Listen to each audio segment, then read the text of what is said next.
বটগাছের ভেতর ৪ তলা ঘর বানানো কি আসলেই নিরাপদ ছিল? শেষ পর্যন্ত কি হলো?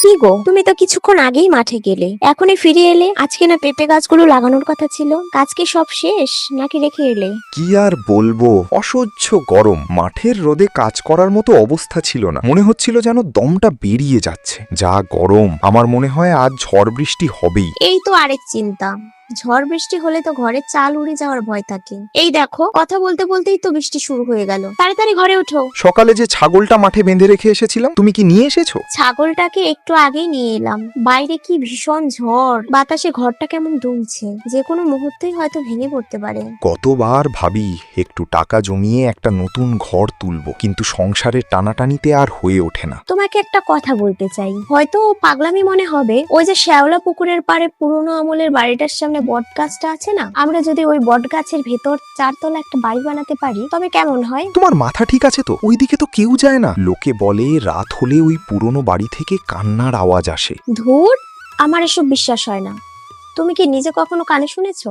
নিজের কানে শুনিনি ঠিকই, কিন্তু লোক মুখে যা শুনেছি ওটা অনেক পুরনো জমিদারের বাড়ি। পুকুরটাও ওনাদেরই ছিল। বংশের আর কেউ তো বেঁচে নেই, তাই ভয়ে ওদিকে কেউ যায় না। কেউ যায় না বলেই তো আমরা যাব। তুমি ওই বট গাছের ভেতরেই 4 তলা বাড়ি বানাবে, এটাই আমার শেষ কথা। আচ্ছা আচ্ছা, হবে হবে। তোমার জেদের কাছে আমি হার মানলাম। আমি ওই বট গাছের ভেতরেই 4 তলা বাড়ি বানাবো। এবার খুশ তো? খুব খুশি। এত বৃষ্টিতেও গরম কমছে না। ওগো, তুমি এখনো বসে আছো যে? কাজে যাবে না? কাজ না করলে সংসার চলবে কেমন করে? না, অনেক বেলা হয়ে গেছে, আজ আর কাজে যাব না। আমি তো ভোরের আলো ফোটার আগেই বের হই, আবার গভীর রাতে ফিরি। আমরা যে এখানে থাকি তা কাউকে জানাতে চাই না। হ্যাঁ, তুমি ঠিকই বলেছো। লোকে জানতে পারলে তো এখানে ভিড় লেগে যাবে, সবাই চলে আসবে আমাদের দেখা দেখি। আমরা তো এখানে বেশ ভালোই আছি। প্রায় বছর হলো সব পড়ে আছে, আমরা ব্যবহার করলে অসুবিধা কি? গ্রামের মানুষ তো জানে আমি শ্বশুর বাড়িতেই থাকি, তাই এখানে আমাদের থাকা নিয়ে কারো মাথা ব্যথাই নেই। বাহিরে কে এলো? যেই আসুক, কাউকে কিন্তু ঢুকতে দেওয়া যাবে না, বুঝলে? চলো বাইরে গিয়ে দেখি কে এলো। না থাক, তোমাকে যেতে হবে না, আমি একাই যাচ্ছি। অনেক কষ্ট বুঝলে, তবে আমি কথা দিচ্ছি তোমার শখ আমি পূরণ করবই। এবার বাড়িটা হোক, দেখবে কত আরামে থাকবো। এখন তো ঝড়ে বৃষ্টিতে কত ভয় হয়, তখন আর সেই চিন্তা থাকবে না। তাছাড়া এখনকার আবহাওয়াটাও বেশ আরামদায়ক। আরে মধুদা, তুমি এখানে? আমি তো জানতাম তুমি শ্বশুর বাড়িতে ঘর জামাই আছো, তাই এখানে কি করছো? এইদিকে একটা কাজে এসেছিলাম, বৃষ্টি নামায় এই পুরনো বাড়িতে আশ্রয় নিয়েছি। কিন্তু তোমরা এখানে কি করছো? আর এই পুরনো বটগাছটার গোড়ায় এভাবে গর্তই বা করছো কেন? শোনো, আমরা এখানে 4 তলা বাড়ি বানাচ্ছি। বাড়িটা তৈরি হয়ে গেলে আমরা এখানেই থাকবো। এখানে তোমাদের কিছুতেই থাকতে দেব না। আচ্ছা, তোমরা যা খুশি করো, আমি গেলাম। দিদি, তুমি আমাকে ডেকে পাঠিয়েছো কেন? কোনো বিপদে পড়োনি তো? এই অদ্ভুত ভূতের বাড়িতে থাকতে তোমার একটুও ভয় করে না দিদি? তুই জানিস না এখানে কত আরামে আছি। তুই শুধু একদিন থেকে দেখ, তারপর বুঝবি। দিদি, আসার সময় দেখলাম গাছের ভিতর কেউ একজন 4 তলা বাড়ি বানাচ্ছি। কাজও শেষের দিকে। আমি ওদের সাথে কথা বলেছি, তবে তোমরা যে এখানে থাকো তা বলিনি। বলেছি কাজে এসেছি, একটু পরেই চলে যাব। বাহ, বেশ ভালোই করেছিস। তোকে এজন্যই ডেকেছি। ওদের এখানে কোনো মতেই থাকতে দেওয়া যাবে না। জমিদারের সম্পত্তি অন্য দখলে যাক, সেটা আমি কোনোভাবেই হতে দেব না। বুঝতে পেরেছি, এখন আমাকে কি করতে হবে সেটা বলো। যেভাবেই হোক ওদের তাড়াতে হবে, ওরা যেন কোনোদিন আর এদিকে না আসতে পারে। এই জায়গাটা পুরোপুরি বাসের উপযোগী করে তোকে আমি নিয়ে আসব।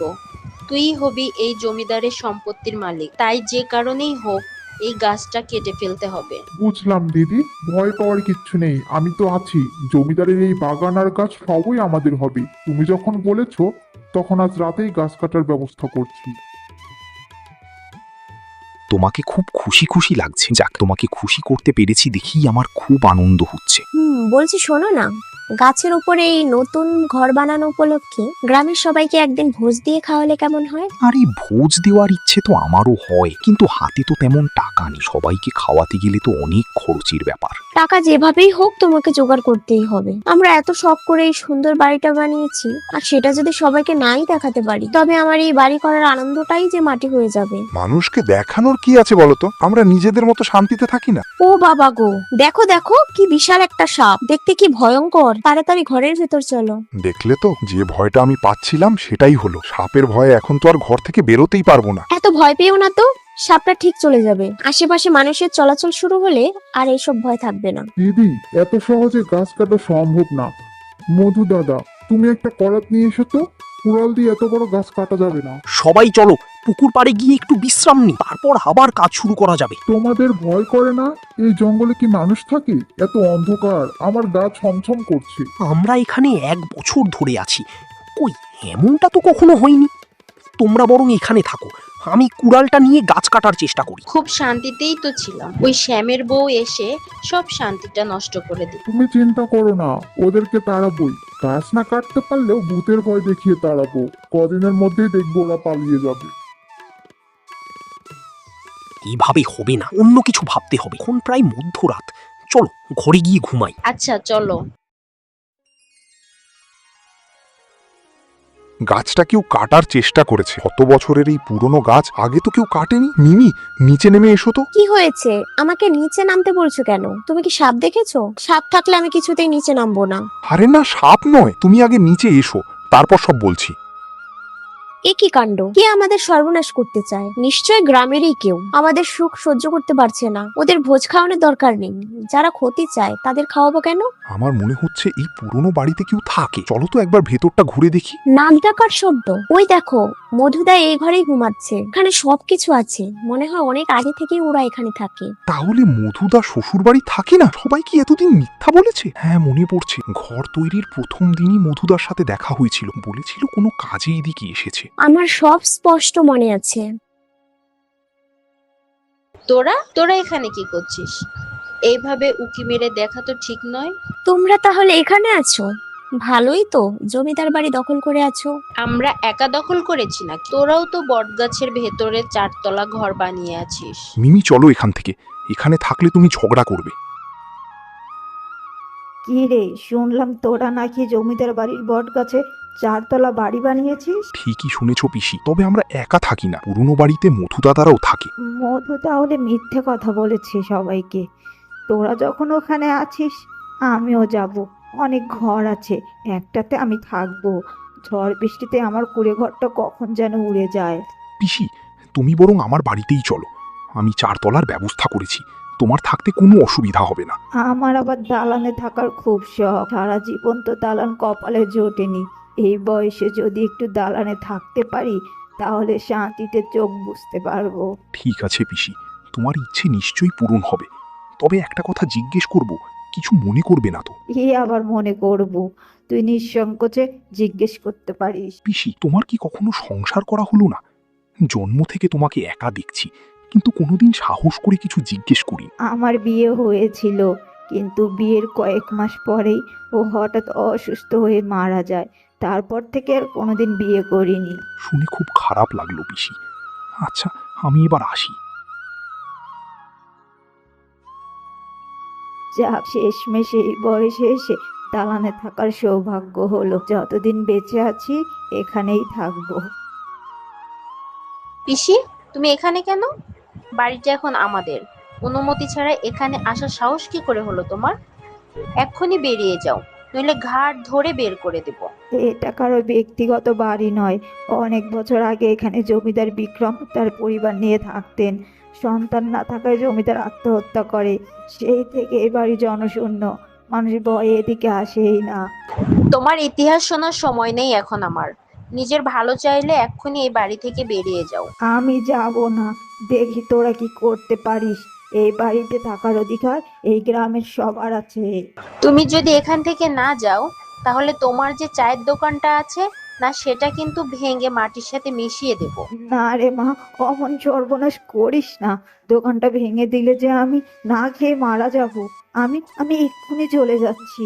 এখানে কি হয়েছে? তোমাদের চিৎকারে ছুটে এলাম। আমি এখানে থাকতে এসেছিলাম, কিন্তু ওরা আমাকে তাড়িয়ে দিচ্ছে। পিসি, তুমি আমার সাথে চলো, দেখি তোমাকে কে না দেয় থাকতে। আগে ডালগুলো কাটবো, তারপর গোড়া। রাতের মধ্যেই এই বটগাছের চিহ্নও রাখা যাবে না। জমিদারের সম্পত্তি কাউকে ভোগ করতে দেব না। দাদা, মনে হচ্ছে বৃষ্টি হবে। সাবধানে, পা পিছলে আবার পড়ে যেও না। এই দেখো বৃষ্টি শুরু হয়ে গেল। বৃষ্টি আজকে আমাদের থামাতে পারবে না। দাদা সাপ। সাপ! বাবারে, শেষ হলাম রে, তা মনে হয় ভেঙে গেল। বুঝেছি, এই গাছ কাটা আমাদের দ্বারা হবে না। দাদা তুমি আমায় ধরো, আমি তোমাকে ঘরে নিয়ে যাই। দালানে থাকা আর হলো না, আমার কপালটাই খারাপ। তবে তোদের এই বাড়িটা বেশ সুন্দর আর ঠান্ডা।